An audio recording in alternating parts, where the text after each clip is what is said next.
Terima kasih Roh Kudus. Kami siap untuk menerima firman-Mu. Kuasailah hamba-Mu dengan Roh-Mu Tuhan, agar apa yang hamba-Mu sampaikan, itu keinginan-Mu berasal daripada Engkau Tuhan. Juga kami menaklukkan setiap pikiran kami yang sia-sia Tuhan. Konsentrasi kami Tuhan, hanya fokus kepada Engkau, kepada perkataan-Mu Tuhan. Dalam nama Tuhan Yesus Kristus, setiap kita yang siap terima firman Tuhan, sama-sama katakan, amin. Tuhan berkati, silakan duduk. Shalom. Terima kasih untuk kesempatan yang berikan untuk boleh sharing firman Tuhan di sini ya kepada Ibu Gembala. Juga senang bisa melayani firman di tempat ini. Saya akan membawakan firman yang disampaikan oleh Bapak Gembala Pembina kita, Pastor Niko. Yang kemarin di YouTube ada disampaikan, kemudian di SCCC kemarin juga disampaikan juga. Tapi saya tidak akan mengambil semua, hanya sebagian. Kita akan baca bersama dulu firman-Nya yang menjadi Mazmur 27 ayat 14. Mazmur 27 ayat 14, kita baca bersama ya, 1, 2, 3. Nantikanlah Tuhan, kuatkanlah dan teguhkanlah hatimu. Ya, nantikanlah Tuhan. Yang bahasa Inggrisnya juga boleh, silakan. Rely on the Lord, be strong and confident. Rely on the Lord. Nah, oke. Nantikanlah Tuhan, kalau kita baca pakai bahasa Indonesia, menantikan Tuhan seperti kita menantikan orang yang mau datang gitu ya. Menantikan teman gitu. Mau ketemu di kafe, misalnya nantikan Pak Marco mau ketemu di kafe, dinanti-nantikan gitu. Tapi kalau di bahasa Inggrisnya di situ dikatakan rely. Rely itu artinya bersandar. Nah, lebih lengkapnya mungkin bisa dikatakan mengandalkan Tuhan, ya. Menantikan Tuhan, bersandar kepada Tuhan, mengandalkan Tuhan, ya. Kemudian lanjutannya tadi dikatakan be strong and confident. Be strong. Kuatkan, teguhkan apa? Hatimu. Kenapa menantikan Tuhan tapi disuruh menguatkan diri, meneguhkan hati. Ada apa gitu ya? Gak apa-apa, tenang dulu. Kita pelan-pelan ya. Intinya Tuhan menghendaki kita mengandalkan Dia, tidak mengandalkan kekuatan manusia. Ya. Kekuatan diri kita sendiri, atau kekuatan orang lain, atau yang lain, apa aja. Ya. Nah, saya mau cerita sedikit dulu, ada suatu cerita ya di sekolah ya. Seorang guru bertanya kepada muridnya, anak-anak, kenapa pohon bisa tumbuh besar? Gitu kan. Nah, anak-anak menjawab, karena akarnya kuat Bu. Gitu. Nah betul katanya. Ilmu itu seperti akar. Ya. Kalau dirawat akan membuat dirimu tumbuh besar. Jadi jangan malas belajar ya kata ibu guru ya. Atau mungkin ibunya sendiri, ibunya sekarang kan ibu-ibu disuruh mengajar anaknya sendiri. Padahal pelajaran ibunya dulu aja lebih cetek dibanding anak sekarang gitu kan. Berat perjuangan ibu-ibu ya. Terus muridnya bertanya, tapi Bu saya udah sering disiram ilmu. Kok saya nggak tumbuh-tumbuh gitu. Anaknya tanya gitu. Gurunya bilang gini, karena kamu lebih suka pura-pura mati. Seperti tanaman plastik. Gitu ya, kepura-puraan itu sesuatu yang harus kita perhatikan ya ketika kita belajar. Bukan soal gurunya, kita sekolah nih, kalau misalnya ada anak di sekolah kan sekolah yang bagus banget, gurunya pinter banget, ngajarnya juga hebat banget. Tapi kalau muridnya males, nggak memperhatikan sungguh-sungguh, nggak mau menyerap sebagai akar ilmu itu, maka muridnya tidak akan mendapatkan apapun. Keluar ya gitu-gitu aja. Bapaknya juga bingung, mahal-mahal di sekolahin kenapa anaknya kayak gitu ya. Gitu. Ya. Oke, kita baca lagi ayat berikutnya. Yeremia 17, ayat 5 dan 6. Beginilah firman Tuhan, terkutuklah orang yang mengandalkan manusia, yang mengandalkan kekuatannya sendiri. Dan yang hatinya menjauh daripada Tuhan. Ia akan seperti semak bulus di padang belantara Ia tidak akan mengalami datangnya keadaan baik. Ia akan tinggal di tanah angus di padang gurun, di negeri padang asin yang tidak berpenduduk. Itu orang yang tidak mengandalkan Tuhan. Ayatnya di situ. Yang berikutnya ayatnya yang orang yang mengandalkan Tuhan. Diberkatilah orang yang mengandalkan Tuhan. Yang menaruh harapannya pada Tuhan. Ia akan seperti pohon yang ditanam di tepi air. Yang merambatkan akar-akarnya ke tepi batang air. Dan yang tidak mengalami datangnya panas terik. Yang daunnya tetap hijau. Yang tidak khawatir dalam tahun kering. Dan yang tidak berhenti menghasilkan buah. Luar biasa. Ya, yang tidak mengandalkan Tuhan, kita udah baca sendiri. Yang mengandalkan Tuhan, kita udah baca sendiri. Kita udah tahu. Permasalahannya sekarang apakah kita mengandalkan Tuhan atau tidak dalam kehidupan kita, gitu ya. Keadaan hari-hari ini dikatakan 2025 meskipun tema tahun ini dikatakan 2025 tahun penuaian. Penuaian apa aja? Keluarga yang bahagia, keuangan yang diberkati, kesehatan yang dahsyat, kerohanian yang bertumbuh, iman yang luar biasa, penuaian jiwa-jiwa yang baru dalam pelayanan. Kita bisa ambil bagian dalam hal itu atau tidak? Dikatakan hari-hari ke depan itu berat. 2025 kita baca beritanya nggak ada yang bagus. Cuaca kacau balau. Hasil pertanian karena cuaca yang tidak baik, hasil pertaniannya rusak. Udah pasti bakal kurang barang-barangnya sehingga harga-harga akan naik. Ekonomi istilahnya akan semakin berat. Teknologi makin canggih, AI di mana-mana, semua bisa dikerjakan oleh AI.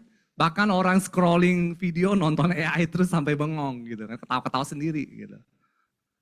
Dan politik juga makin parah, korupsi juga berat, perang di mana-mana. Pokoknya keadaan 2025 kalau kita baca, kita lihat di sosmed itu nggak baik. Tapi Tuhan katakan kita nggak usah khawatir. Ya. Temanya aja tema tahun penuaian. Bahkan tokoh-tokoh Alkitab yang kita pernah baca mengalami banyak kesulitan hidup. Yusuf misalnya. Yusuf hidupnya kan nggak ada bagus-bagusnya tuh. Kalau kita baca ya, istilahnya kalau kayak drama ya, drama Korea ya, itu kira-kira berapa episode tuh, season 1, season 2, season 3, wah makin seru nih gitu kan. Menderita terus, tapi dia selalu dipilih jadi kepala rumah tangga.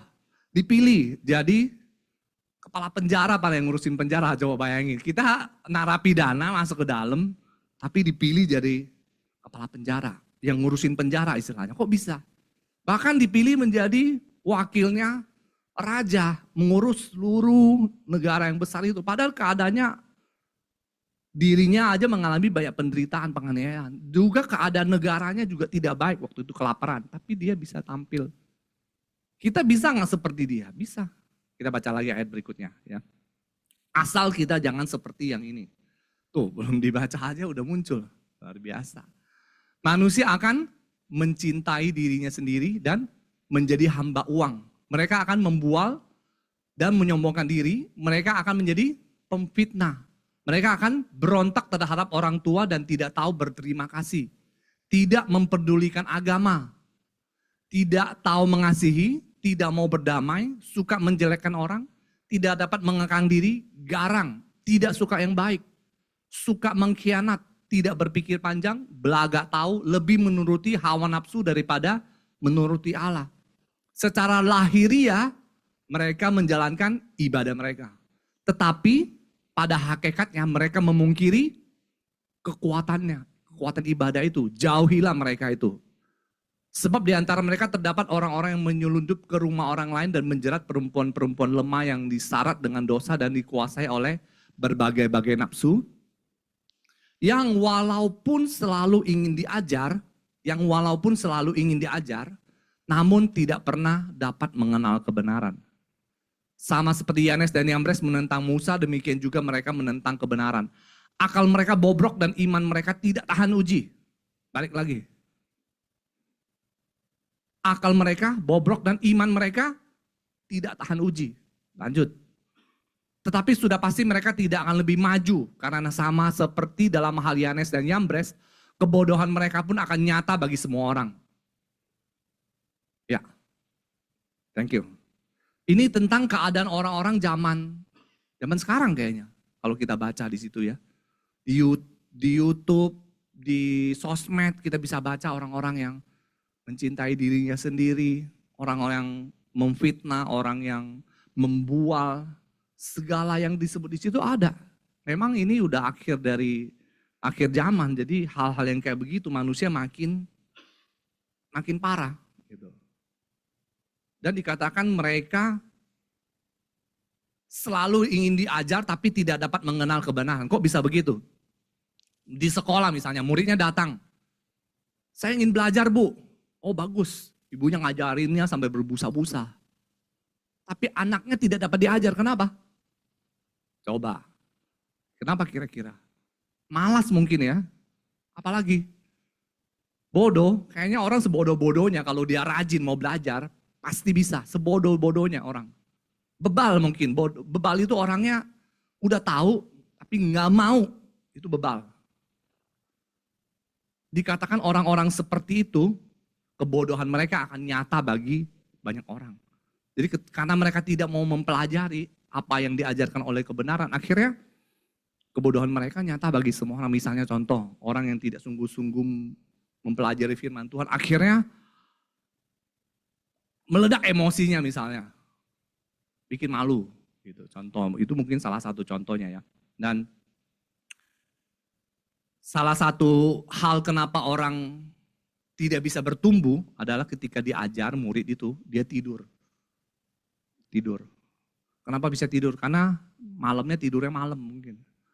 Tidak mengelola hidupnya dengan benar. Tidurnya malam-malam, bangun pagi, dengar firman antara surga dan neraka gitu kan. Firmannya nggak bisa ditangkap.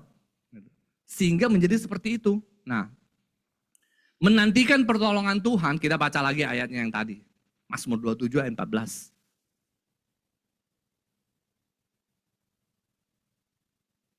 Nantikanlah Tuhan, kuatkanlah dan teguhkanlah hatimu. Ya, nantikanlah Tuhan. Menanti pertolongan Tuhan itu bukan artinya kita menanti orangnya. Yang kita nantikan pengajarannya sebenarnya. Yang dikatakan di sini. Rely, mengandalkan Tuhan. Mengandalkan Tuhan artinya apa? Mengandalkan apa yang Tuhan ajarkan dalam hidup kita sehingga kita bisa tampil seperti orang-orang yang Tuhan kehendaki. Enggak malu-maluin. Lagu yang tadi, coba tampilkan lagu yang tadi. Yang ku mau bersyukur itu lagunya luar biasa banget. Itu lagu penderitaan banget itu. Itu lagu penderitaan loh. Tadi saya baca, lagunya menderita banget ya.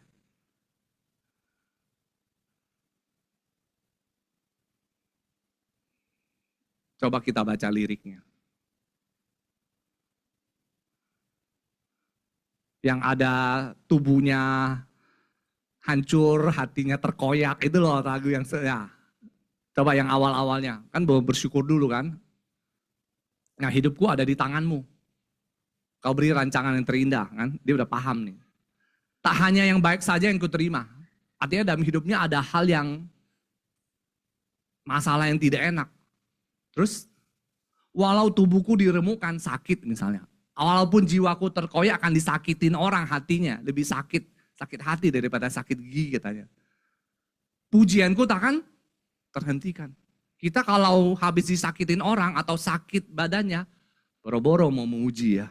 Udahlah saya sakit nih, saya mau tidur aja. Tapi dikatakan pujianku takkan terhentikan. Rohmu yang memberi penghiburan. Ini contoh manusia yang Tuhan kehendaki. Lanjut. Akan kupikul salibmu, cukuplah kasih setiamu. Kenapa dikatakan cukuplah kasih setiamu? Akan kupikul salibmu artinya ini orang melayani. Tubuh sakit, kayak Bugem tuh. Bugem engkelnya tuh kesleo. Makanya saya disuruh gantiin 2 kali, tadi halnya 1 kali aja. Saya bilang gak ada masalah gitu kan. Saya siap membantu gitu. Tapi dia tetap semangat. Tadi yang ibadah pertama dia tetap memuji menyembah Tuhan. Dikatakan dalam kondisi pelayanan yang berat, hatinya disakitin orang, mungkin disakiti orang tua atau suami atau istri, dia tetap melayani dengan sungguh-sungguh. Karena dikatakan nggak perlu kasih setia orang lain, cukuplah kasih setia Tuhan.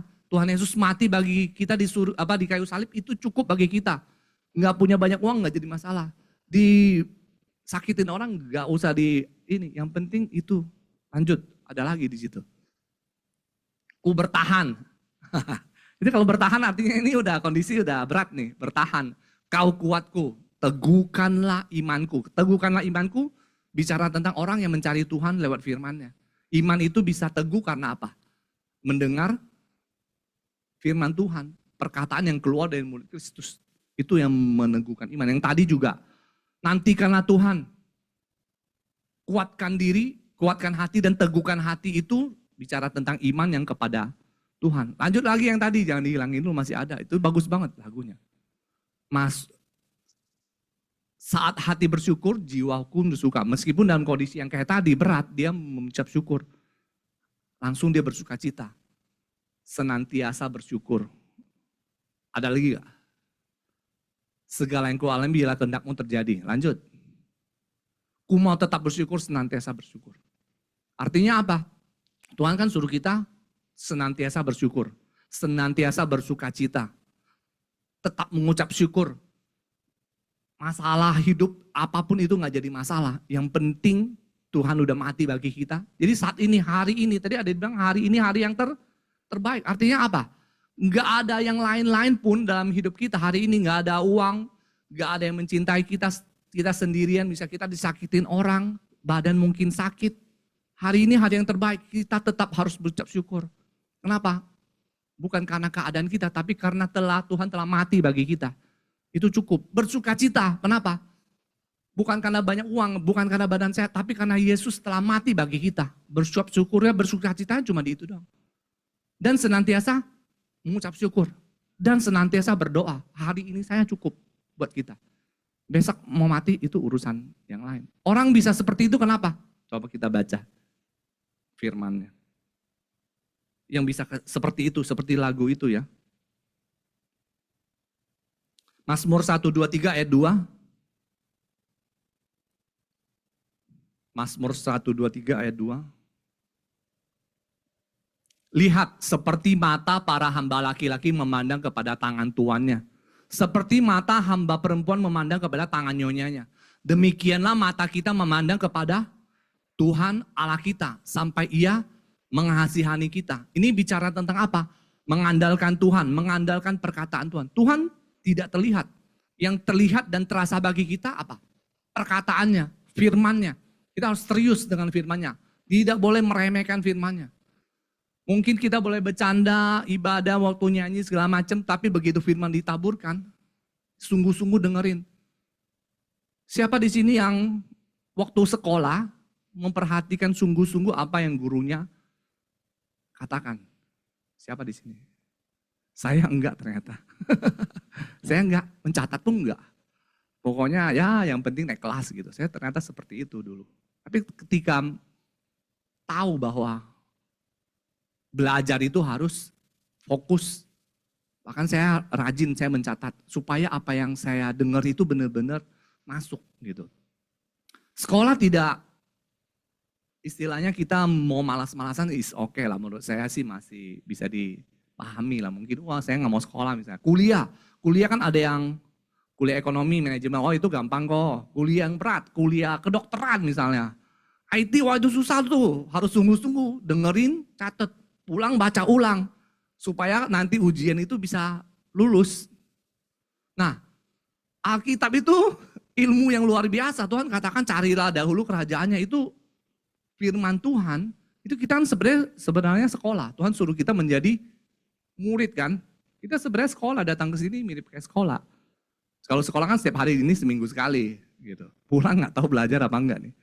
Tapi yang jelas Tuhan mau kita sekolah. Ya, ketika kita tidak menganggap remeh firman Tuhan, lebih luar biasa atau lebih berharga firman Tuhan atau buku ilmu kedokteran? Mana yang lebih berharga? Udah jelas firman Tuhan, tebel pula gitu kan, lama gini bacanya. Dan isinya memang padat dan berisi dan luar biasa. Kita untuk kuliah kita belajar mati-matian, memperhatikan sungguh-sungguh. Tapi ketika kita dikasih firman Tuhan, kita nggak beremeh. Firman Tuhan ada katakan, jangan meremehkan firman Tuhan. Hidupmu dalam masalah. Bukan artinya Tuhan ini, jadi nanti otomatis apa yang kita pikirkan salah, hidup kita akan berantakan. Sesimpel itu. Gitu. Tapi memang baca firman Tuhan, kenapa kalau saya baca nggak ngerti kok, ini berat isinya. Firman Tuhan memang harus kayak gitu. Dibaca langsung ngerti mah bukan firman Tuhan. Firman Tuhan dibaca, saya nggak ngerti kok, bagus. Kenapa firman Tuhan? Tuhan suruh kita merenungkan firman, karena dia sulit. Makanya harus direnungkan. Kalau gampang mah nggak perlu direnungkan. Kalau baca novel detektif mah langsung lewat aja. Kalau ini kita baca, ini maksudnya apa ya? Merenungkan firman Tuhan siang dan malam. Kalau terlalu gampang nanti baca, ya udah nggak ada lagi yang saya perlukan di sini mah udah gampang semua. Ketika kita tidak meremehkan firman Tuhan, Tuhan bekerja dalam hidup kita. Ya, kita baca satu lagi. Mazmur 130 ayat 5 dan 6. Aku menanti-nantikan Tuhan, jiwaku menanti-nanti. Dan aku mengharapkan firman-Nya. Jiwaku mengharapkan Tuhan lebih daripada pengawal mengharapkan pagi. Lebih daripada pengawal mengharapkan pagi, diulang 2 kali. Artinya menanti-nantikan Tuhan itu menantikan firman-Nya. Firman-Nya itu penting banget, sangat-sangat penting. Harus kita anggap yang terpenting dalam hidup kita. Ini yang ngomong firman Tuhan sendiri yang ngomong loh, gitu loh. Yang lain boleh nggak kamu pelajari, tapi firman Tuhan jangan kamu nggak pelajari. Kenapa firman Tuhan itu sulit? Karena hanya orang yang rendah hati, yang takut Tuhan, yang cinta Tuhan, Tuhan bukakan baginya pengertian-pengertian. Orang dunia yang pinter-pinter dia baca, dia nggak bakal paham. Dia nggak membuka hati menerima kasih Tuhan di kayu salib, menerima Tuhan di dalam hatinya, Roh Kudus tidak hadir dalam hidupnya. Orang itu baca gimana pun cuma dapat ilmunya, nggak dapat rema firman-Nya, nggak bakal paham. Contoh misalnya mengampuni orang yang menyakiti kita, mengampuni musuh loh. Orang menyakiti mungkin masih tetangga atau saudara. Kalau musuh itu lebih berat lagi. Bahkan harus mengasihi. Ilmu yang seperti apa itu gitu kan? Nggak masuk akal. Tapi ternyata di situ Tuhan katakan di situ tersimpan rahasia yang orang bijak pun tidak paham. Orang pintar pun nggak paham. Hanya orang bodoh. Orang bodoh artinya orang yang mau membodohkan diri di hadapan Tuhan. Saya mau belajar. Kita rendah hati. Tuhan bukakan bagi kita. Ketika kita mengerti, kita bisa mengampuni orang yang menyakiti kita, kemudian kita rasakan efeknya di dalam hati kita, rasanya ya ampun damai banget ya, sukacita banget ya, kita baru tahu tuh, sesuatu yang luar biasa tersimpan. Maka dikatakan Alkitab ketika orang itu menemukan harta yang berharga, itu dia menjual semua miliknya, dia beli tanah itu, digali, gali firman Tuhan sebenarnya itu ngomong tentang itu. Karena ada sesuatu yang sangat berharga. Mau ilmu apa kayak udah bahasa bodoh amat. Nah, ini yang luar biasa. Itu baru satu loh ilmunya yang mengasihi orang yang menyakiti kita, mengampuni. Ketika kita bisa rasakan efek secara jiwa, secara roh, sukacitanya, damainya. Udah gak ada lagi yang lebih ini. Dulu saya juga anggap ya Alkitab mahal banget ya. 50.000 saya beli, mahal. Karena jarang dibaca, begitu saya sering baca gak tahu gimana ceritanya. Pokoknya saya tiap hari baca aja. Baca renungan, terus dapat peremaan. Tentang mengampuni lagi. Saya langsung, wah murah bener ini 50.000. Isinya sangat-sangat berharga. Ya. Jadi Tuhan ingin kita menantikan dia, mengandalkan dia lewat apa? Firman-Nya. Firman-Nya, dan itu gak bisa cuma seminggu sekali. Apalagi tidak memperhatikan. Apalagi tidak mencatat. Ini harus setiap hari. Oh tiap hari datang gereja dong kok? Bukan, maksudnya di rumah. Kan sekarang bisa lewat Zoom, dengerin khotbah kalau nggak mau baca sendiri ya. Kalau bisa baca sendiri, baca, kemudian renungkan, kemudian tuliskan keluar apa yang didapat. Kalau itu nggak bisa juga, ikut di grup WhatsApp saya ada bikinin. Tiap hari saya posting 5 ayat, renungin, baca, tampilkan satu kata aja yang simple banget. Itu kan udah nggak usah usaha lagi, tinggal buka. Lagian bangun pagi juga saya tahu saudara bangun pagi langsung buka HP kan. Nah, ketahuan. Tapi kalau bisa ya, merenungkan sampai mendapatkan pengertian gitu. Saudara kira saya pintar ngomong di sini karena belajar apa? Enggak. Saya karena suka merenungkan firman Tuhan. Saya merenungkan firman Tuhan di dalam pikiran saya banyak firman Tuhan yang didapat saya ingin bagikan, melayani mungkin kepada saudara gitu. Jadi kalau kita bisa merenungkan firman Tuhan dan mendapatkan pesan Tuhan, maka apa yang terjadi? Kita baca lagi, ini ayatnya. 2 Korintus 4 ayat 16 dulu, ya, tentang setiap hari itu. Sebab itu kami tidak tawar hati, tetapi meskipun manusia lahiriah kami semakin merosot, namun manusia batinia kami dibaharui dari sehari ke sehari. Batinia bicara soal roh, jiwa, iman. Ya, mungkin orangnya lemah, tubuhnya makin tua misalnya. Atau sakit. Tapi saya pernah loh mendoakan, siapa sih yang dulu Pak suka kesini, Pak Eliakim. Istrinya kan sakit. Sakitnya parah loh, kanker apa gitu. Tiduran posisi harus dipasin. Kalau enggak tulangnya miring sedikit langsung kayak ketusuk jarum. Saya ke sana ngobrol-ngobrol sama dia. Dia doain saya loh. Itu istrinya. Luar biasa, bilang ini orang bisa kayak gitu. Terus ada juga jemaat kita di sini siapa namanya? Ciacen. Udah meninggal itu. Itu juga luar biasa. Dia sakit tapi imannya luar biasa. Nggak ada sedih-sedih istilahnya minta-minta belas kasihan. Cik Lili juga yang di sini juga Cik Lili. Yang istrinya Kohon itu juga luar biasa. Sakit. Udah meninggal orangnya.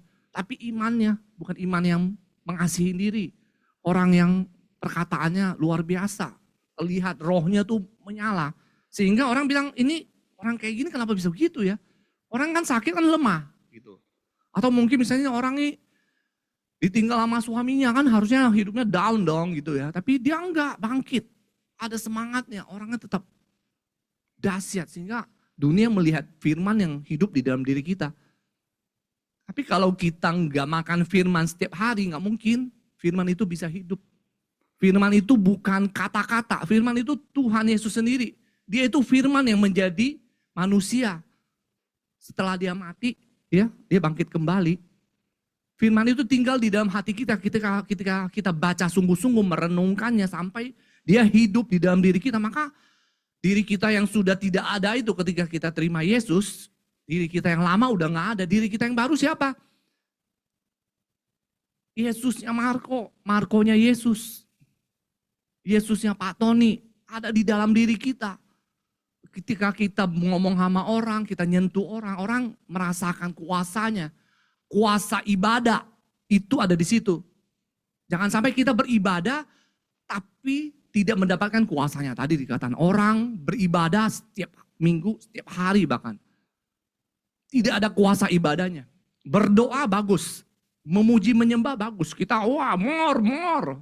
Kalau bisa firman Tuhan juga more. Kalau nanti ada pendeta khotbah di sini, more Pak, more gitu. Jadi dia ngeri benar jemaat Mangga 2 gitu kan. Kita perkatakan firmannya. Firmannya hidup di dalam diri kita sehingga orang yang dekat dengan kita bisa merasakan efeknya. Suami saya berubah, istri saya berubah, anak-anak saya berubah. Teman kerja kita melihat kita dihimpit sama bos gitu ya, dikasih kerjaan berat. Dia stres. Kok lu gak stres? Ada dong rahasianya, beda dong kita. Dalam masalah berat kita tetap menampilkan diri yang terbaik. Yusuf seperti itu. Di drama masalah dia bukan mengasihani diri, nyanyi lagu-lagu melo-melo, tapi dia bangkit. Buktinya apa? Di penjara, kepala penjara, gila ini orang kerjanya rajin, rapi, bersih, ngomongnya baik, gue jadiin dia supervisor lah gitu. Jadi ketika saudara di dalam pekerjaan ada masalah berat, jangan langsung ngamuk, jangan. Itu dunia. Kalau anak Tuhan yang di dalam diri ada firman, oke bos, tenang, saya akan hadapi dengan profesional. Dengan baik. Sehingga orang yang lihat, gila ini orang luar biasa banget ya. Customer juga. Gue mau rekomen temen gue buat dia nih, ini orangnya kerjanya. Padahal gue udah jelas-jelas nganiaya dia loh. Tapi dia enggak gitu loh. Dia tetap baik, luar biasa. Orang kayak gitu berkat akan datang. Orang kayak gitu koneksi akan datang.